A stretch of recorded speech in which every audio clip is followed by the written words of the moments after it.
Two and a Half Men was one of the biggest sitcoms in television history, a comedy that turned its cast into millionaires and cultural icons. But behind the laughter, scandal, heartbreak, and secrets shaped the lives of the people who made it famous. For years, some fans couldn't even rewatch the reruns because the real-life stories of the actors became darker than anything written into the scripts. What happened to them after the final bow shocked the world in ways no one expected. Charlie Sheen was the center of it all. From 2003 until 2011, he played Charlie Harper, a carefree jingle writer who felt less like a fictional character and more like Sheen himself. By 2010, he was making nearly $2 million for every single episode, the highest salary on television. The show brought in billions for CBS, and Charlie seemed untouchable. Then the empire crumbled. In early 2011, after his third trip to rehab in 1 year, Sheen lashed out at creator Chuck Lorre in a series of bizarre offensive rants. He called himself a warlock with tiger blood and Adonis DNA, while insulting nearly everyone around him. On March 7, 2011, CBS fired him, wiping away a $30 million salary overnight. His personal life was just as chaotic. On Christmas Day in 2009, he was arrested for threatening his wife, Brooke Mueller, with a knife. By 2013, the couple lost custody of their twin sons, Bob and Max. Then in 2015, Sheen revealed on national television that he had been HIV positive for 4 years, a secret that cost him $10 million in hush money. The confession sparked what doctors called the Charlie Sheen effect, a 95% spike in HIV testing across the United States. But his career never truly recovered. Anger management lasted only 100 episodes. He sold his Beverly Hills mansion in 2020 and now lives quietly in Malibu, occasionally surfacing for small cameos. From the top of Hollywood to near obscurity, his story became a cautionary tale about fame and self-destruction. Jon Cryer's journey was completely different. For years he had been called a show killer, because every series he touched seemed doomed to fail. When he was cast as Alan Harper, CBS executives worried he was bad luck. But he went on to appear in all 262 episodes of the series, turning Alan into one of television's most enduring characters. He won 2 Emmys, once as a supporting actor and once as a lead, and at the height of the show earned around $2 million a month.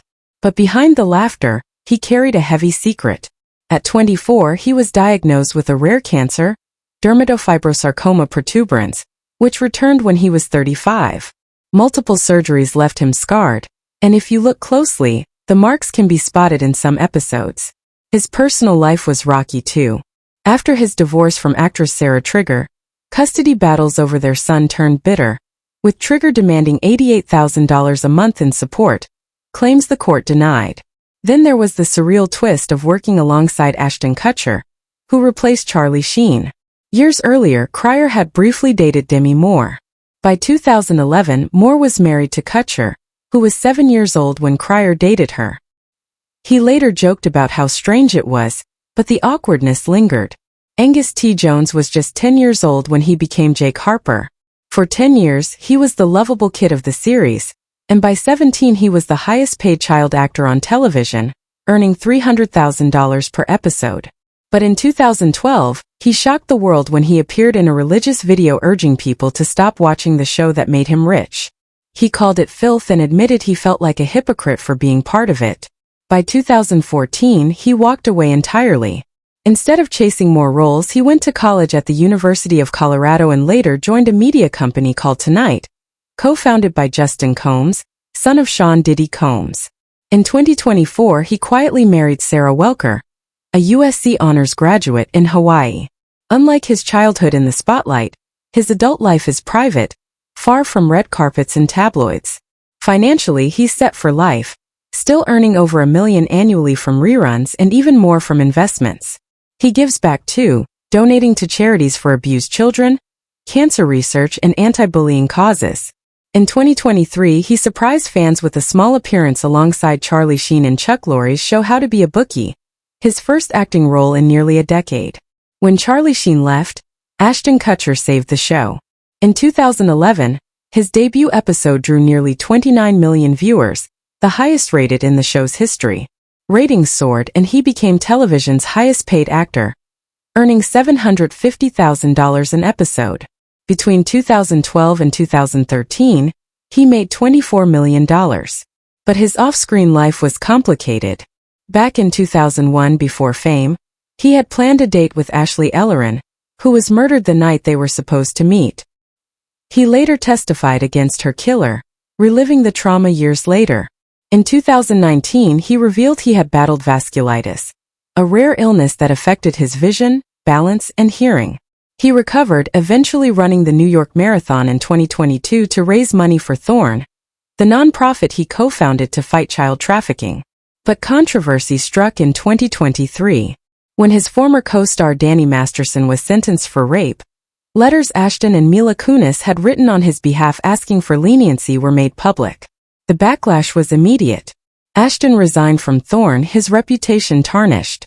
Once hailed as the star who rescued a dying sitcom, his legacy now remains divided. Holland Taylor made Evelyn Harper, the biting and flirtatious mother, unforgettable. She earned 4 Emmy nominations during the show's run, but her most surprising moment came in 2015 when, at 72, she revealed she was in a relationship with actress Sarah Paulson, who was 40 at the time. The 32-year age gap made headlines, but their love endured quietly and steadily. Nearly a decade later, they remained together, living separately and uninterested in marriage. Taylor, now in her 80s, continues to work, earning Emmy nominations for roles in Hollywood and The Morning Show. Conchata Ferrell, who played Berta the housekeeper, was never supposed to become central to the show, but her sharp wit made her indispensable. Over 212 episodes, she went from guest role to fan favorite, eventually making $150,000 an episode. Beloved by her co-stars, she was the heart of the cast. Off-screen, she battled health issues. A severe kidney infection in 2019 led to months in intensive care. In May 2020, her heart stopped for nearly 10 minutes, leaving her in a semi-comatose state. On October 12, 2020, she passed away at 77, a loss deeply felt by fans and colleagues alike.